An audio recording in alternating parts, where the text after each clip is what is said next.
It's a tremendous sacrifice to stand alone. But I need to be free to cross the line, to talk to all parties, and to get things done. Uniteam was a dream that I shared in 2022, and I hold fast to that dream of unity for all Filipinos. Ayun. Paulit-ulit lang. Ma'am, does that mean, hello? Ma'am, does that mean hindi ho kayo aakyat sa entablado ni PBBM pag nangampanya siya? And the same with Hindi ko VP pa Sara. alam. Sa totoo lang, naisip ko lang na ayoko pumanig sa isang partido, sa isang sektor, sa isang personalidad. Wala nang panig-panig. Ang kakampi ko lamang ang sambayan Pilipino. Gagawin lang natin ang tama at ang makakatulong sa nakararami. Ma'am, di ba mahirap na mangampanya na independent kayo considering si Pangulo yung kapatid niyo, may makinarya? Kaya nga, first time ko nga gawin to eh. Kaya medyo aasahan ko na lamang na makukumbida ako siguro at kung papupuntahin ako, ano ba naman pumunta, wala namang problema doon. Ang kinatatakutan ko lamang yung init ng halalan. Alam naman natin na talagang nagiging malupit, minsan masakit yung sinasabi, kung ano-anong banat, abay hindi ko matitiis yun. Kaya maigi na lamang lumayo at magsarili kahit napakahirap. How big was the consideration of VP Sara being your friend? Nakinonsider mo ba yun, ma'am, kaya ka mag-independent? Para na lang walang kiskisan, kumbaga. Ang malaking konsiderasyon yung sitwasyon ko. Yun talaga ang pinakamahalaga. Kung may dalawa kang malapit na kaibigan at sila'y nag-aaway, kakampihan mo ba yung isa laban sa isa? Siyempre, ang gusto mong mangyari, pagbatiin sila, magkausap sila, at ikaw na ang magiging daan para doon. At kung hindi pa sila handa na magkaisa, mag-iintay ka muna sa tabi. Hindi ka papanig dun sa isa at ayaw na ayaw mo na magkaroon ng alitan yung mga kaibigan mo. Ganun talaga yun. At para sa akin, if I stand alone, I will be able to cross the line. I can cross that line in order to get things done. And that to me is the most important. Is to be able to get things done time and time again. Already, I think I've been successful in firstly being able to shepherd the Agrarian Reform Condonation Project. Nabigyan natin ng mga titulo, nag-umpisa ito kay Presidente Duterte. Naisingit natin doon sa Bayanihan 2, yung condonation ng milyon-milyon na utang nila, mga penalty. Nag-umpisa sa penalty sa interest. Tapos, nung si Presidente Bongbong na kumbinsi naman natin. Kaya't sa palagay ko, ayan na, andyan na yung mga titulo. Kaya para sa akin, tuloy-tuloy lang ang trabaho. Mas mahalaga yun that I am able to cross the line. And then, I am able to get things done. Yan din po ang nangyari sa ating ayuda. Nag-umpisa yan, ako yung pasimuno niya nung umpisa sa Bayanihan. Talagang pinagpipilitan ko kasi ako yung head ng DSWD na kailangan ng tao ng ayuda. Nagkagulo-gulo nga yung SAP 1, SAP 2, pero napursige natin.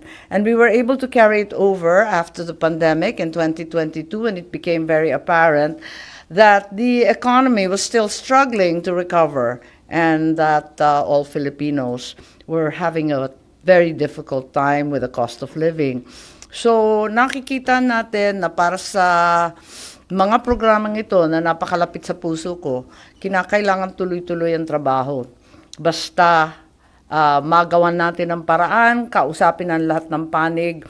Hindi naman ako mahilig na makipag-away, sa totoo lang.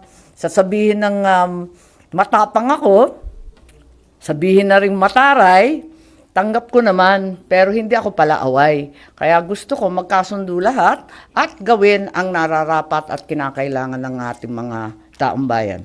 Ma'am, nakausap niyo na si Pangulo sa iyong desisyon na maging independent? Hindi pa. Ang kinakailangan kong kausapin ng mga kapwa ko nasyonalista At palagay ko, mag-uusap kami sa lalong madaling panahon. Hindi ko pa naiisip Hindi pa naman ako nagre-resign sa nasyonalista. Mabait sila sa akin Hindi naman sila nagkulang sa support at pagtatangkilik. So, tignan natin kung anong maigi para hindi naman maalangan ang sinuman.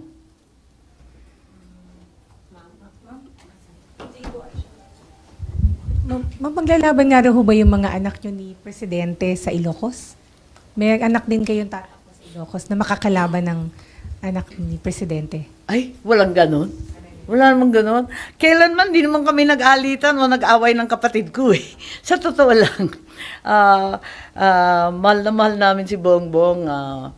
Ever since siyang pinakamabait sa amin lahat At saka iisang lalaki yan. Ading ko pa. Kaya hindi naman kami nag-away kailanman, hindi nagkaalitan at hindi mangyayari na maglalaban-laban yung mga anak namin. Si Sandro, magpapare-elect, si Matt, magre-re-elect. Iba naman yung posisyon ng dalawa. Nagkukonsultahan nga sa mga survey at palapit na ang filing. Basta hindi mangyayari, ma'am, na maglalaban mga anak nyo sa Ilocos. Wag naman sana. Yung pinsan ang hindi uso. Aray ko. Ma'am, nakausap niyo rin po yung mother ninyo about your decision? Yung nanay ko nalulungkot sabi niya, ba't naman ganon? Sabi ko, mas maganda naman para sa pamilya, palagay ko, para sa kabutihan ng lahat, para nakakausap natin lahat ng sektor, meron tayong daan na makisuyo sa iba't ibang panig. At yun naman ang turo ng aking ama, isang bansa, isang diwa. Huwag tayo magkawatak-watak. Tapos, ma'am, nabanggit niyo po na gusto niyo nga po you're able to cross party lines. So, ma'am, meron po kayong plano na mamagitan din po kay VP Sara and sa kapatid niyo? Sa palagay ko, secondary na lang yan Ang akin talaga talagang kailangan na tumayo ng mag-isa para yung tama ang gagawin, wala nang kakampihan at wala nang alitan, walang turuan. Pinipili ko na lamang na yun nga, manindigan na malaya't matatag, na walang dapat kampihan, kundi ang sambayanan. Pinapaliwanag ko pa sa nanay ko. Ma'am, sorry makulit. So, pag na-invite kayo ni Pangulo sa entablado niya, okay lang sa inyo? Okay lang sa akin, tignan natin. Pero alam mo, may tinanong siya sabi niya, kung bahagi ka ng alyansa, babanatan mo ba ako? Di sabi ko, nagpaabot din ako ng message. Siyempre, hindi naman kita binabanatan kahit kailan. Yung mga tauhan mo pa. Yung mga ibang aligan, yung mga nag-aaligid dyan. Sige. Pero, hindi ko naman gawain yan. Tapos, nung umuwi ako, napaisip ako, hindi naman ako bumabanat sa kanya. Okay, tama na yun. Ang problema, kapag may bumanat sa mga kasangga natin, na sa palagay ko wala namang kasalanan sa atin, may utang na loob pa kami, abay ibang usapan yun, baka mag-react na ako, hindi ko kakayanin. Baka ako naman ang nagtatatalak sa entablado, magwala doon, o mahimatay. Hindi ko alam Baka may dramang ganun Wag na lang. Kaya maigi pa, tumayong mag-isa sa kampanya, sa politika. Yan naman ang turo ng tatay ko. Napunta kami sa Puntod nung 28, ika-35 anniversary. Ayun, para hindi na malagay sa alanganin ng kapatid ko. Kasi kinakabahan na nga siya, baka kung ano daw, yung aking ading, baka malagay pa sa alanganin. At yung mga kaibigan, masaktan. May gina yung tumayo kong mag-isa kahit napakahirap umikot na mag-isa. Sen, nagkausap din po ba kayo ni VP Sara about this? Nasa tuktok ng bundok yun hindi ko malaman kung saan siya. Pero alam niya na hindi ako sumipot. Ma'am, kung sakali mag-endorse si VP Sara at imbitahan din po kayong alyansa entablado. Hindi ko pa naiisip. Alam mo, hindi ko pa naiisip yung mechanics. Ang alam ko lang, ayokong pumanig yung isa sa isa, kumampi sa kabila. Ayoko nang ganun nahihilo ko. Hindi ko malaman kung saan ako susuot ng ganyan. Pero kung paano yung operations ng campaign ko, hindi ko pa naiisip sa totoo lang. Alam ko lang na gusto kong malibre, malaya, tapat. Walang grupo, walang alyansa, walang kaaway. Basta ang kakampihan ko lang bawat Pilipino. Ma'am, sorry, may date na po kayo ng filing niyo, ma'am. Sorry? May date na po kayo for your filing. Oo, nag-aantayan lang kami kasi hindi ko pa rin alam dahil hindi rin ako resigned. Hindi naman ako nag-resign sa NP. Tignan natin kung anong maganda. So, binubuo ko pa lang yung mga dokumento ko eh. Kailan yung meeting mo sa NP, ma'am? Definitely today or tomorrow. Tingnan natin. But do Oo. you need to resign from NP, ma'am? Hindi ko alam eh. Wala naman akong problema sa NP. Ang akin lamang, kinakailangan maging independent ako sa alyansa. Dahil part siya ng admin slates. Mahirap kasi eh. Palagay ko may maririnig ako hindi ko gusto. Baka mahirapan na ako noon. Ma'am, how about leave lang? Sorry? Leave. Mag-leave lang po sa leave, sa party. Parang ligo pa. Hindi ko pa alam. Pero possible naman na NP kayo, pero wala, independent. Pwede ba yun? Sa totoo lang, dun sa rules ng COMELEC, hindi naman nakalagay yung alyansa eh. Kasi hindi naman siya rehistrado. So, linalagay lang yung partido mo o kung independent ka. Sa ngayon, nasyonalista ako. Ayun. Kanina nag-aalangan kayo na ipahandle na sa National Commission of Senior Citizens yung pagbibigay ng social pension. So, ano yung magiging recommendation ninyo? DSWD muna. Sabi niyo kanina, may problema pa sa leadership ng commission. So, may concern kung kaya nilang i-implement yung social pension for senior citizens? May kaguluhan eh, di ba? Dapat 7 yung commissioner. Yung isa suspendido, yung chairman, hindi pa nakakaupo. Yung ikalawa, bumalik, pero galing sa suspenso, may kaso. Yung ikatlo, overstaying, mahigit 1 taon. O yung natitira, 4. Parang magulo yun. 3 sa 7, may problema na legal, di talaga magkakaproblema sa implementation. Alam natin may OIC, pero yung OIC, di man makapirma ng kontrata ng empleyado, hindi man lang makapag-disburse ng bagong programa. Paano ba naman yon? So, kinakabahan ako kasi ito yung organisasyon na maraming problema talaga mulat sa pool. So, kung sila mismo nagkakagulo, nagkakabangayan, kinakailangan siguro hinay-hinay, inot-inot sa Ilocano, dahan-dahan muna yung pagbibigay sa kanila ng iba't ibang responsibilidad. Ang laki ng social stipend, yung senior citizen stipend, halos aabot ng 60 million mahigit by next year. 60 billion. Ang laki kaya nun. Ang empleyado nila sa ngayon 200 plus lang. Sa pamimigay lang na physical o kahit sa pay portal, mahirapan sila. Hindi pa nila napapag-usapan at hindi ata nila alam na kapag na-digitize, may payment fees. Baka hindi rin matuwa yung ating mga lola at lolo. Kailangan na gawan ng paraan kung paano malibre yan para buong buo. Otherwise, magkakaproblema na naman tayo sa reklamo na hindi binigay ng buo. So, there are so many issues. Wala pa silang field offices. Iilan lang yung field offices nila. At saka doon sa field offices na ilan daw yung sabi kanina? 11. So, kulang pa rin yun kasi 16 ang ating region. Kada region, 1 or 2 lang yung employees nila. Ang kanilang constituency, ang intended beneficiaries, nasa ilang milyong katao. Oo.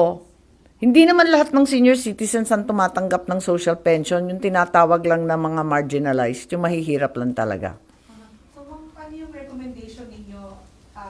Kasi 2025 ang dapat, Iko-konsulta natin yung DSWD kung handa sila mag-turnover ng empleyado at tutulong sila hanggang what extent kasi magkakagulo-gulo din yan. Magkakaproblema rin, ang laging problema, yung BARM, yung issue ng BARM dahil yung BARM may sariling DSWD rin sila pero yung continuing projects katulad ng 4Ps tuloy-tuloy pa rin ang DSWD. Pero medyo komplikado itong social stipend. Sakot ba o hindi?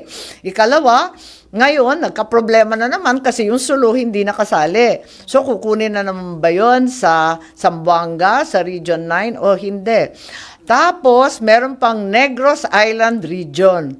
Wala sa buong budget ng 2025 yan. So, idadagdag ba yung Negros Island Region or tsaka na o nakalimutan na o eto na naman tayo? Kasi dati naumpisahan na yan tapos inatras, di ba? So, marami tayong kailangan pinapag-usapan muna. So I think we need to consult the DSWD, certainly the DBM and the economic managers, how to figure out this morass of questions. Pero sa ngayon, wala pa kayong recommendation, ma'am, na DSWD na muna mag-handle at least until next year?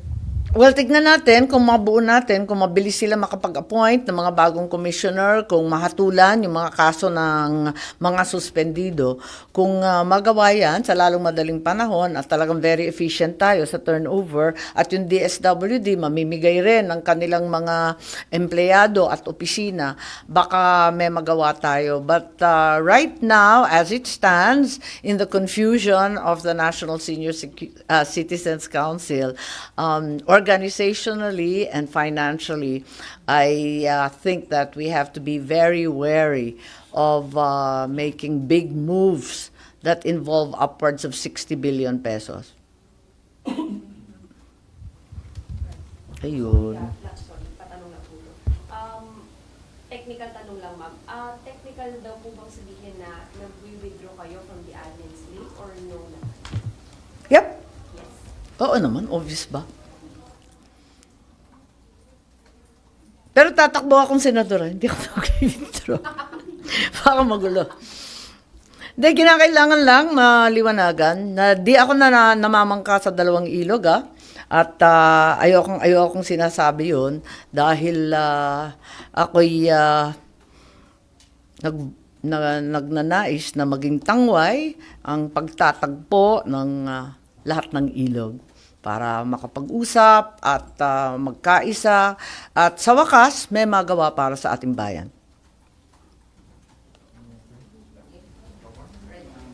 Finish. I have one more sakit ng ulo. The Climate Change Commission. I have one pa, there. Oo. Ang commission na walang ginawa.